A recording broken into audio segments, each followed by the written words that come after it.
Sud Radio Berkov dans tous ses états. Le fait du jour. Et alors, nous sommes passés devant une librairie à Paris, la Rose de Java. La Rose de Java. Eh bien, il y avait une affiche sur la devanture de la librairie, et ainsi libellée. Inutile de perdre votre temps à me demander si j'ai des livres de Annie Ernaux. Je ne propose pas de livres de collabos antisémites, hystéro-féministes, indigénistes, racialistes et tout ce qui est en liaison avec la puanteur woke.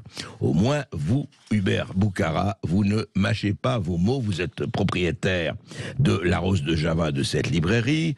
Et on rappelle, et on le sait, tous les auditeurs le savent, que Annie Ernaux, romancière, vient de se voir accorder le prix Nobel de littérature. L'un des prix les plus prestigieux, on le sait. Alors, la question que je vous pose, Hubert Boukhara, merci d'être là.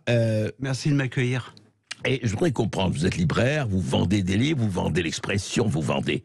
C'est très important. Et puis, librairie, c'est un des plus nobles métiers du monde, parce que c'est le savoir, c'est le style, c'est les mots. Et pourquoi, bon, on peut aimer ou ne pas aimer tel ou tel écrivain, en l'occurrence Annie Ernaux, mais je voudrais savoir pourquoi vous dites, eh ben non, moi, Annie Ernaux, vous ne la trouverez pas ici, passez votre chemin, vous la trouverez partout ailleurs, mais pas chez moi. Pourquoi ? Parce que j'ai toujours décidé de vendre les gens qui m'intéressent au niveau philosophique, idéologique, politique. Je suis plus favorable à faire la promotion par mon travail d'écrivains qui ont été des résistants, des compagnons de la libération, des héros, des gens qui ont fait don de soi pour sauver ce pays de la tyrannie nazie. Et de fait, je vends pas Brasillac, je vends pas Rebattet, je ne vends pas tous ceux qui ont été collabos, qui ont dénoncé des gens morts en déportation, je ne vends pas d'antisémites. Je refuse de vendre des antisémites. C'est un combat que je mène depuis toujours. Je suis juif, libraire, certes, mais juif aussi, pas pratiquant, mais plutôt militant. Et donc, j'ai toujours mené un combat contre l'antisémitisme. Annie Ernaux, je ne reproche pas son écriture. Ça m'intéresse. Qu'est-ce que vous lui reprochez, en fait ? Ce que je lui reproche, c'est son engagement idéologique. Elle est maladivement antisémite. Ah bon ? Est-ce que c'est pas une accusation un peu lourde, ça ? C'est lourd, bien sûr c'est lourd. Les gens qui sont antisémites, en réalité le disent pas, ils disent qu'ils sont antisionistes. Ouais. Après on sait que ça c'est un leurre. Mais Hubert Boukhara, alors effectivement, vous avez absolument le droit le plus légitime d'avoir vos opinions, vos goûts, vos dégoûts, vos aversions, etc. Mais est-ce que le métier de libraire n'est-il pas de dire, écoutez, et au-delà du métier de libraire d'ailleurs, est-ce que la liberté n'est pas aussi de dire, écoutez, vous savez, c'est la phrase de Voltaire, je suis radicalement, je vais la traduire, j'espère pas la trahir, parce que je ne l'ai pas par cœur, je suis absolument en désaccord total avec vos opinions, mais je me battrai jusqu'à la mort pour que vous ayez le droit de vous exprimer. Certes. Vous ne croyez pas que c'est important, ça ? Alors, cette citation de Voltaire est une citation apocryphe. En réalité, il ne l'a jamais dit. Oui. Il l'a jamais écrit même. Oui, mais enfin, ça n'empêche pas qu'on peut se poser la question. Que le concept est là. Oui. Mais après, c'est un choix personnel.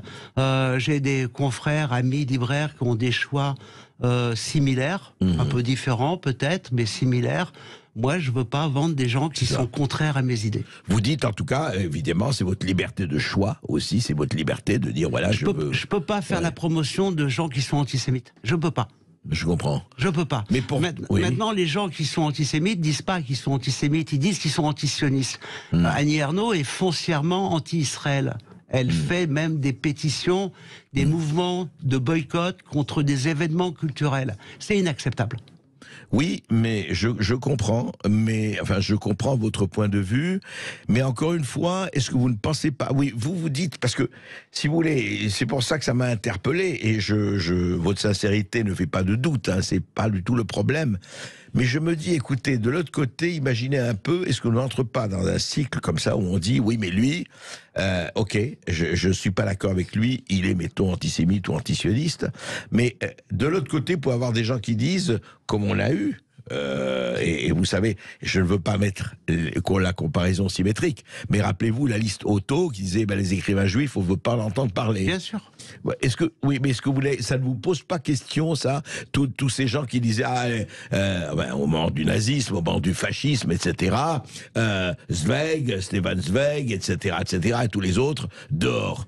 Est-ce que ça ne pose pas problème? Non, sauf que moi, le travail que je fais, c'est pas une loi. La liste Otto, c'était quand même une loi. C'était une loi. Ça s'appliquait à tout le monde. Ça s'appliquait, puis c'était appliqué par le gouvernement de l'époque. C'était Vichy. Je suis pas Vichy. Je suis un travailleur indépendant qui défend des idéaux. Ouais. Simplement. Qui sont les vôtres, etc. Voilà, qui sont les miens. Je vends pas. Dans ce cas-là, je devrais aussi vendre le péril juif de Jouandeau. Ben non, c'est impossible. Et alors justement, de ce point de vue-là, vous m'avez dit, avant de prendre l'antenne, Monsieur Boukhara, m'avait dit, par exemple, je vous ai posé la question sur Céline, évidemment. Grand écrivain, antisémite reconnu et assumé. Et vous dites, intéressant quand même, vous dites, oui, je vends le voyage au bout de la nuit et mort à crédit, mais pas les autres. Non, pas les autres, parce qu'après, il commence à déraper. Alors, déjà, dès le 3e, Guignol-Mende, dès les premières pages, il insulte tout le monde. Alors, c'est pas de la littérature, c'est autre chose. C'est autre chose. Mais vous avez tout lu de Céline. Alors, moi, j'avais décidé, il y a longtemps, il y a bien un bon 25 ans de ça, de dire que si on veut critiquer, il faut connaître. Ça me paraît fondamental. C'est fondamental. Donc, je me suis mis à lire Céline dans la chronologie de parution. J'ai commencé par le premier, Voyage au bout de la nuit, et j'ai fini par le dernier qui doit être Nord ou d'un château l'autre. Enfin, et Guerre qui vient de paraître, mais enfin qui est un premier. Alors, je l'ai pas lu. Ça, j'ai pas eu envie, mais j'ai lu tout ce qui est, tout ce qui était auparavant, et même ce qu'on appelle les pamphlets, et c'est insupportable. Oui, les pamphlets. Et je défie qui que ce soit d'arriver à lire ça en entier. Alors maintenant, il y a les gens qui se vantent d'avoir lu Céline, souvent, ce sont des mensonges. Parce que je pose des questions, et je pense poser les bonnes questions. Même au Voyage au bout de la nuit, quand je me demande aux gens, les gens qui m'en parlent, et qui en parlent avec... qui sont presque un peu exaltés. Oui, écoutez, moi, honnêtement, j'ai lu Le Voyage au bout de la nuit, Mort à crédit et d'autres, mais je pense que Céline, ça a été un raciste de la pire espèce, mais c'est le problème du libraire. Mais pour moi, c'est un très grand écrivain. Non, ça peut être un très grand écrivain pour beaucoup, mais ce qu'il y a, c'est que sur la masse des personnes qui prétendent avoir lu Céline, il y en a une partie qui ne l'a jamais lu, parce qu'ils ne savent pas répondre aux questions que je pose. Quand je demande comment Céline décrit New York, c'est pas compliqué, c'est 3 mots. C'est 3 mots. Allez-y. C'est la ville debout. La ville debout, oui. Si on ne sait pas ça, c'est qu'on n'a pas lu. Et donc, mais vous avez lu Céline, et on le voit, et vous le dites, et puis vous... Mais alors, vos critères, c'est donc tout ce qui est antisémite d'un côté, et quoi d'autre? Ou c'est vraiment l'antisémitisme qui est votre ligne de fracture? Alors, l'antisémitisme, bien sûr, mais aussi les collabos. Les collabos. Les collabos, Brasillac, j'en veux pas. Non seulement antisémite, mais en plus collabo. Alors, qu'est-ce que les gens vous disent quand ils vous interrogent, par exemple? Alors, sûrement, il y a des gens qui sont venus depuis quelques jours en vous disant... ah non, ils ne sont pas venus, ils ont que écrit. Ils ont écrit? Ils ont simplement envoyé des mails, quelques mails, mais personne n'est venu. D'accord. Non, je parle des clients. Ah, des clients. Qui viennent dans la librairie, comme dans toute librairie, les clients, vous avez Annie Ernaux, les gens qui me connaissent sont d'accord avec mon action. C'est pas la première fois que je l'ai fait. Le coup de l'affiche, c'est pas la première, sauf que celle-ci a eu un impact. Je sais pas pourquoi. J'en tire aucune fierté. Ça a fait le tour du monde, mais je n'en tire aucune fierté. Je comprends. C'est juste que je crie par écrit. Marie-Guerite Duras disait, écrire, c'est crier en silence. Ouais. Voilà. Moi, c'est ce que je fais. J'écris. Vous criez en silence. Je crie en silence. Voilà. Ouais. Et je fais des affichettes que je mets sur la vitrine, qui sont une forme de provocation. C'est clair. C'est une forme de provocation. Et je l'ai fait pour plein d'autres raisons. J'ai à chaque fois quelque chose qui me dérange, qui me chiffonne. Je fais réagir. Je réagis de cette manière. Donc, fais l'affiche. Vous dites, moi, je suis prêt, au nom de ma liberté à moi, Hubert Boukhara, à ne pas publier, vendre, ne pas avoir dans ma librairie tel ou tel, quitte à choquer des gens. Je suppose qu'on vous a reproché en disant mais vous n'êtes pas universaliste, vous n'êtes pas tolérant. On vous a dit ça ou pas? Ouais, il y a pas longtemps, il y a quelques jours, universaliste, ouais. Ouais. Universaliste, donc j'ai répondu. Et vous répondez quoi quand quelqu'un dit vous n'êtes pas universaliste, vous n'êtes pas tolérant? Ben, je réponds, j'ai une façon de répondre un peu en rafale. Façon. Allez-y, rafalez. Façon mitraillette. Mais le type voit mon affiche et me dit mais c'est pas très universaliste. Ouais. Je dis ah bon, mais c'est quoi pour vous l'universalisme? C'est une personne qui est antisémite et qui l'affirme. C'est une personne qui fait du boycott contre Israël. Une personne qui prétend qu'en Israël il y a de l'apartheid alors que tout le monde sait, en tout cas les personnes intelligentes et légèrement cultivées savent que c'est faux, que c'est un mensonge. L'universalisme c'est quoi? C'est ça votre universalisme? Alors j'en veux pas, votre universalisme. Au moins vous avez des positions très tranchées. Hein. Je ne les partage pas complètement, mais on comprend. Écoutez, vous avez en tout cas... quand on me demande, quand on vient me demander Rebattet, Brasillac, Chateaubriand, je leur dis clairement, je dis vous trompez d'adresse, c'est pas l'annexe de la commandanture. Vous n'y allez pas de ma mort, Hubert. Non, mais j'ai toujours fait ça et je continuerai à le faire. Voilà. Écoutez, en tout cas, vous avez vos opinions, c'était important. Mais après, moi, ce que je veux dire, c'est que c'est pas contre son écriture à Madame Ernaud, ça m'intéresse. Elle m'intéresse pas. Son écriture ne m'intéresse pas. Ce qui m'interpelle et qui me dérange, c'est ses positions idéologiques qui sont totalement opposées aux miennes. Mais c'est très intéressant parce que, en fait, Hubert Boucara, convenez, vous êtes libraire pas depuis des années, des décennies, mais la littérature, c'est pas l'idéologie.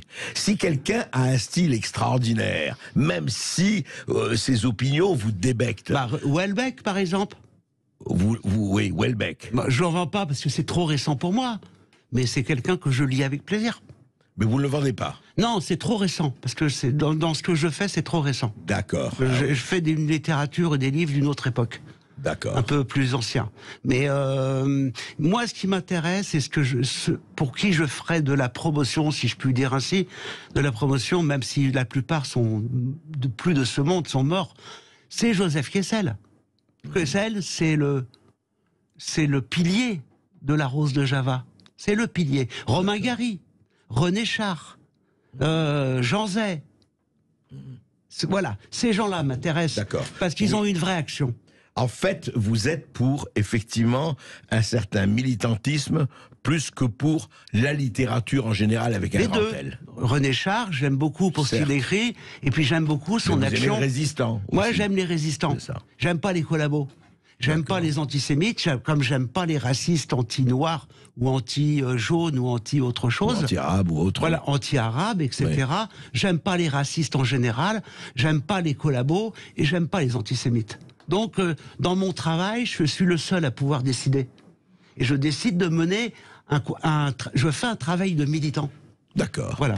Merci Hubert Boucara. Merci à vous de m'avoir reçu. Merci. Sud Radio, André Berkoff. Ça balance pas mal. Berkoff dans tous ses états, ça balance pas mal sur Sud Radio.